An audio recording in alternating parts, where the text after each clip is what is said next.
আমরা যখন হতাশ হয়ে পড়েছিলাম, শহীদরা আমাদেরকে রাস্তা দেখিয়েছে। আমরা আজকে এসেছি শহীদদের কবর জিয়ারত করার জন্য। শহীদদের রেখে যাওয়া যে আমানত, সে আমানত যথাযথভাবে যেন আমরা আঞ্জাম দিতে পারি। তাদের যে আকাঙ্ক্ষা, বৈষম্যহীন ইনসাফভিত্তিক বাংলাদেশ বিনির্মাণ করা, সেই স্পিরিটটাকে নতুনভাবে পুনরুজ্জীবিত করার জন্য আমরা আজকে শহীদদের কবর জিয়ারত করতে এসেছি। এবং আপনারা জানেন, আমরা নির্বাচিত হওয়ার পর থেকে সারা দেশের মানুষরা আমাদের জন্য দোয়া করছে। এবং গতকালকে আমরা কর্মসূচি দিয়েছিলাম শহীদ পরিবারের সাথে সাক্ষাৎ করা, শহীদদের কবর জিয়ারত করা।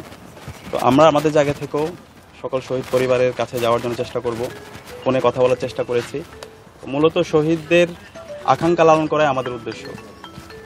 এবং জুলাই বিপ্লবে যে 2000 ভাই বোন শহীদ হয়েছে, এই প্রত্যেকটা পরিবারেই আমাদের পরিবার।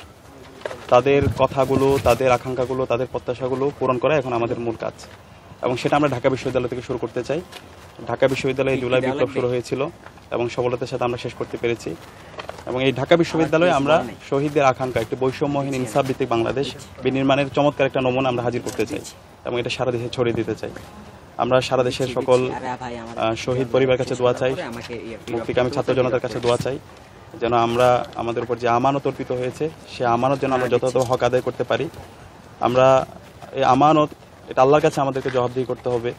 এবং এর পাশাপাশি সকল শিক্ষার্থীরা আমাদেরকে যে কোনো বিষয়ে, যে কোনো সময় তারা আমাদেরকে প্রশ্ন করতে পারবে। আমাদের কাজ হচ্ছে কাজ করা, আর শিক্ষার্থীদের কাজ হচ্ছে আমাদেরকে প্রশ্ন করা। তো আমরা আশা করছি আমাদের যে সময় আছে সেই সময়ের মধ্যে শিক্ষার্থীদের যে আকাঙ্ক্ষা, আমাদের শহীদদের যে আকাঙ্ক্ষা, জুলাইয়ের যে আকাঙ্ক্ষা, সেই আকাঙ্ক্ষার আলোকে আমাদের এই ক্যাম্পাস, আমাদের ঢাকা বিশ্ববিদ্যালয় ক্যাম্পাসকে সাজাবো এবং আমাদের সবার লক্ষ্য এই স্বপ্নের ক্যাম্পাস বিনির্মাণ করা। সবাই আমাদের জন্য দোয়া করবেন। আসসালামু আলাইকুম।